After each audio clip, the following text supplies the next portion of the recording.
ಈ ಕಲಿಯುಗ ಹೇಗೆ ಅಂದ್ರೆ, ಒಂದು ಸಂಸ್ಕೃತದಲ್ಲಿ ಒಂದು ಸುಭಾಷಿತ ಇದೆ, ಕರ್ಕಟಸ್ಯ ಸುರಾಪಾನಂ ಮಧ್ಯೆ ವೃಶ್ಚಿಕ ದಂಶನಂ ತನ್ಮಧ್ಯೆ ಭೂತ ಸಂಚಾರಂ ಯದ್ವಾ ತದ್ವಾ ಭವಿಷ್ಯತಿ ಅಂತ.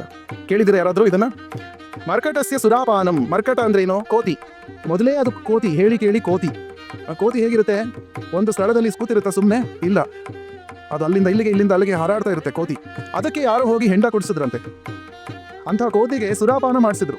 ಸುರಾಪಾನ ಅಂದ್ರೆ ಹೆಂಡ ಕುಡಿಸಿದ್ರು ಅಂತ. ಇನ್ನೇನು ಮಾಡ್ತದು? ಮೊದಲೇ ಅಲ್ಲಿಂದ ಇಲ್ಲಿ ಕೋತಿಯಾಗಿ ಅದು ಹಾರಾಡ್ತಾ ಇತ್ತು, ಯಾರೋ ಅದಕ್ಕೆ ಹೆಂಡ ಕುಡಿಸಿದ್ರೆ ಇನ್ನೂ ಪರಿಸ್ಥಿತಿ ಹದಗೆಡುತ್ತೆ. ಅದ್ರ ಮಧ್ಯೆ ವೃಶ್ಚಿಕ ದಂಶನಂ, ಒಂದು ಚೇಳು ಬಂತು ಕುಟುಕ್ತಂತೆ ಅದಕ್ಕೆ, ಕೋತಿಗೆ. ಆಲ್ರೆಡಿ ಅದು ಕೋತಿ ಹೆಂಡ ಕುಡಿದಿದೆ, ಅದ್ರ ಮೇಲೆ ಚೇಳು ಬಂತು ಕಚ್ಚಿದೆ ಅದಕ್ಕೆ. ತನ್ಮಧ್ಯೆ ಭೂತ ಸಂಚಾರಂ, ಅದಾದ್ಮೇಲೆ ಒಂದು ದೆವ್ವ ಬಂದು ಹಿಡ್ಕೊಂತಂತೆ, ದೆವ್ವ ಬಡಿತಂತೆ ಅದಕ್ಕೆ. ಗರ ಬಡಿತು ಅಂತಾರಲ್ಲ, ಆ ರೀತಿ ಗರ ಬಡಿತು. ಇಷ್ಟೆಲ್ಲ ಆದ್ಮೇಲೆ ಏನಾಗುತ್ತೆ? ಯದ್ವಾ ತದ್ವಾ ಭವಿಷ್ಯತಿ, ಅಂದ್ರೆ ಆಗೋದೆಲ್ಲ ಅನಾಹುತಗಳೇ. ನಾವು ಈ ಭೌತಿಕ ಪ್ರಪಂಚಕ್ಕೆ ಬಂದಿರೋದೇ ಮೊದಲನೆಯ ತಪ್ಪು.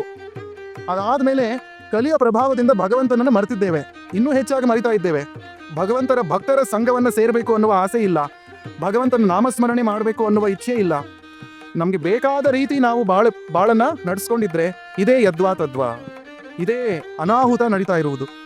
ಅನಾಹುತಗಳ ಮಹಾಪೂರವೇ ಇರೋದು ಈ ಕಲಿಯುಗದಲ್ಲಿ.